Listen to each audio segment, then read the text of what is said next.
C'est pour ça que de plus en plus, bien-aimés dans le Seigneur, dans les temps de la fin, l'église véritable, elle sera cachée. Comme au temps de Jézabel, les véritables prophètes étaient dans les grottes. C'est pour ça ceux qui partiront à l'enlèvement de l'église, ce sera ceux qui seront dans les coulisses et qui seront en train de se préparer pour le grand retour du Maître. C'est pour ça que Jésus veut te sanctifier. Laisse Jésus te laver par les eaux de sa parole.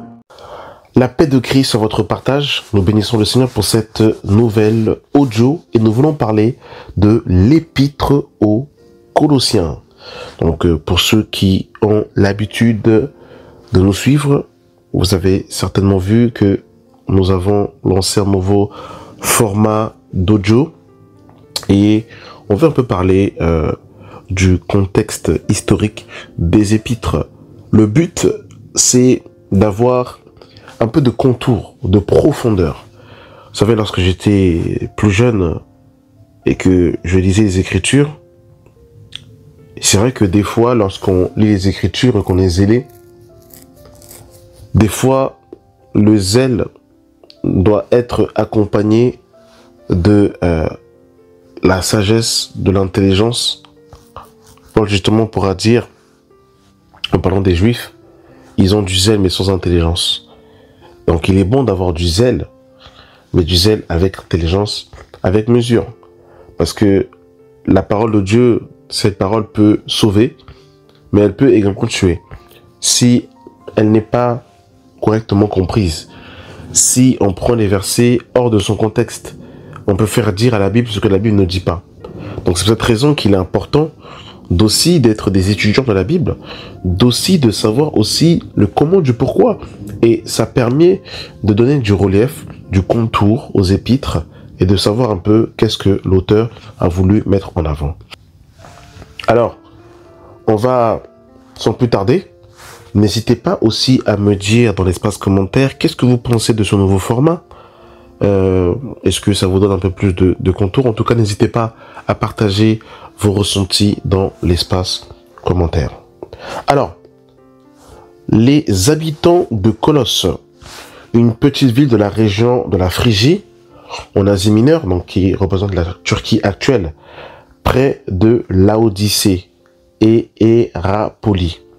Ce n'était pas une grande ville au temps de Paul. L'église de Colosse semble avoir été fondée non par Paul lui-même, mais par un de ses collaborateurs, probablement Épaphras, entre parenthèses, Colossiens chapitre 1, le verset 7 à 8.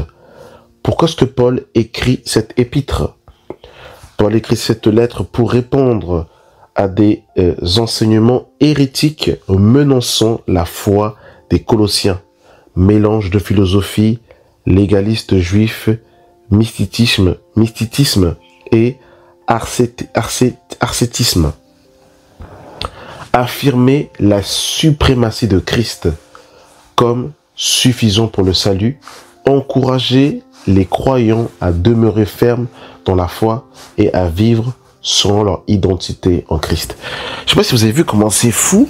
Il y a toujours eu dans l'histoire de l'Église, déjà au temps des apôtres, alors après le départ des apôtres, ça a été encore beaucoup plus compliqué, mais déjà au temps des apôtres, il y avait une pluie de faux prophètes, de faux docteurs qui voulaient et qui enseignaient des doctrines hérétiques.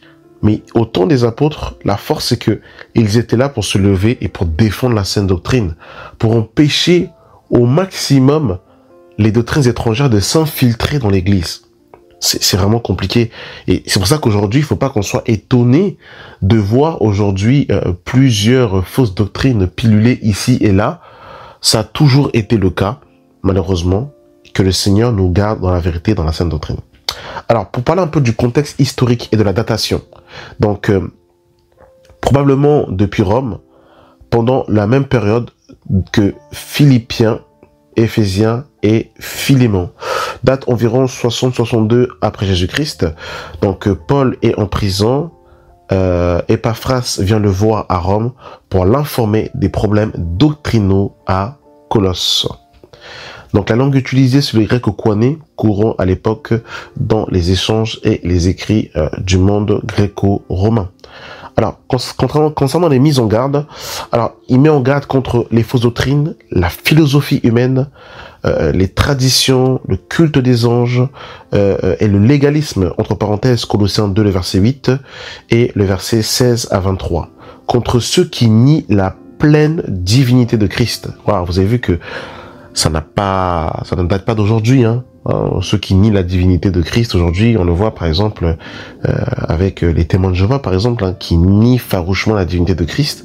Donc ça n'a pas commencé, hein. Il y avait aussi au concile de Nicée aussi un homme du nom de Arius, hein, justement, qui disait que Jésus n'est pas Dieu. Donc ça a toujours eu ce débat-là par rapport justement à la divinité. Concernant les encouragements, hein, donc il encourage les chrétiens de Colosse à s'attacher à Christ seul, source de toute sagesse et plénitude, à vivre une vie transformée, enracinée dans leur nouvelle identité, à rechercher les choses d'en haut, entre parenthèses Colossiens 3, les versets 1 à 4, et à s'aimer les uns les autres. Alors, on va faire un petit peu un résumé chapitre par chapitre. Dans le chapitre 1, ce que Paul veut mettre en avant, déjà, il salue, il est dans une salutation et prière pour les Colossiens, exaltation du Christ comme créateur, soutien et tête de l'Église. Et Paul parle de son ministère et de sa souffrance pour l'Évangile. Chapitre 2, il met en garde contre la philosophie trompeuse, excusez-moi, mise en garde contre la philosophie trompeuse et les traditions humaines. Christ est pleinement Dieu et source de la vie spirituelle. Les croyants sont libérés de la loi et des ordonnances humaines. J'aime beaucoup le chapitre 2 de Colossiens, parce que là, vraiment, c'est incroyable. Franchement, je vous invite vraiment à lire Colossiens chapitre 2. C'est tellement magnifique ce qu'il dit dans ce passage, dans ce chapitre. Franchement, j'aime beaucoup les épîtres de Paul. En fait, Paul, c'est un personnage qui est tellement décrié parce que il est tellement clair dans son élocution. Il n'y a pas d'ambiguïté. Donc, soit les personnes adhèrent à ce que Paul dit, ou soit on est obligé de le disqualifier, hein, parce que dans ses épîtres, il est tellement clair. Voilà. Bien qu'il y ait des choses difficiles à comprendre, hein, comme Paul pourra le dire dans le livre de 2 Pierre, chapitre 3, mais ce sont les gens mal affermis qui tordent le sens de ce que l'apôtre Paul veut dire dans ses épîtres. Chapitre 3, appel à une vie nouvelle. Rejeter les œuvres de la chair, revêtir les vertus célestes. Relations chrétiennes dans la famille, entre époux, enfants, serviteurs et maîtres. Chapitre 4. Dernier conseil, persévérance dans la prière, témoignage envers les non-croyants. Salutation finale, mention de plusieurs collaborateurs dans Onésime, Marc, Luc. En résumé, hein, du chapitre 7, enfin de l'épître aux Colossiens, ce que l'on peut dire, hein. Donc l'épître aux Colossiens est une réponse à des influences doctrinales dangereuses. Paul il proclame avec force la suffisance absolue de Christ. Il est Dieu incarné, le Créateur et le Sauveur. Le croyant uni à lui possède tout pleinement. Paul appelle donc les Colossiens à rejeter toute forme de légalisme, de mysticisme et à vivre dans une vie transformée dans l'amour, la sainteté et la sagesse enracinée dans la réalité céleste. L'une des doctrines principales qu'il y avait à Colosse, c'était la doctrine de la gnostique. Donc les gnostiques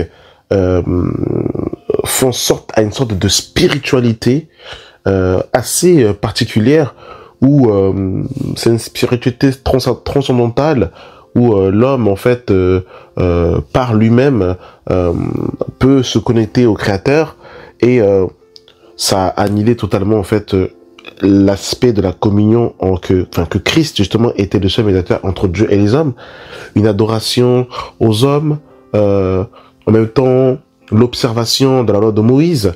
En fait, il y avait beaucoup de choses qui étaient prêchées justement en fait, de fausses doctrines d'hérésie qui étaient prêchées en fait justement en fait à Colosse, et on voit que même Paul pourra dire justement que, on va lire quelques passages, mes amis dans le Seigneur. C'est super intéressant, j'aime beaucoup cet épître, Colossiens 2, le verset 16. Que personne donc ne vous juge au sujet du manger ou du boire, ou d'une fête, d'une lune, d'une nouvelle lune, ou des sabbats, c'était l'ombre des choses à venir, mais le corps est en Christ. Qu'aucun homme, sous une apparence d'humilité, et par un culte des anges, ne vous ravisse à son gré le prix de la course, tandis qu'il s'abonne à des visions et qu'il est enflé d'un vain orgueil par ses pensées charnelles. Sans s'attacher au chef, donc vous avez vu, sans s'attacher au chef, dont tout le corps assisté et solidement assemblé par des jointures et des liens tient l'accroissement que Dieu donne. Donc c'était une spiritualité sans s'attacher à la tête qui est Christ. C'était avec une belle apparence de la piété, mais réunion ce qui en fait la force. Si vous êtes mort avec Christ au rudiment du monde, pourquoi, comme si, et vous encore dans le monde, vous impostant ces préceptes? Ne prends pas, ne goûte pas, ne touche pas. Préceptes qui tous deviennent pernicieux par l'abus et qui sont fondés sur les ordonnances et les doctrines des hommes. Donc des fois vous avez une sorte de spiritualité, vous avez une sorte effectivement d'apparence de la piété, mais en vérité ça en renie ce qui en fait la force, parce qu'en vérité ça contribue simplement à la satisfaction de la chair. Ils ont à la vérité une apparence de sagesse, en ce qu'il indique un culte volontaire de l'humanité. C'est terrible, hein? On peut être dans un culte d'humanisme, c'est totalement l'humanisme. Ça donne une apparence de spiritualité, mais c'est un culte humaniste. Et le mépris du corps, mais ils sont sans aucun mérite et contribuent à la satisfaction de la chair. Je sais pas si on se rend compte, hein, c'est terrible ce que l'apôtre Paul dit ici. C'est-à-dire que des fois, il y a des apparences de la piété qui paraissent spirituelles, mais qui en vérité, c'est tout simplement l'exaltation du moi. Et en fait, il y a totalement un détachement de Christ.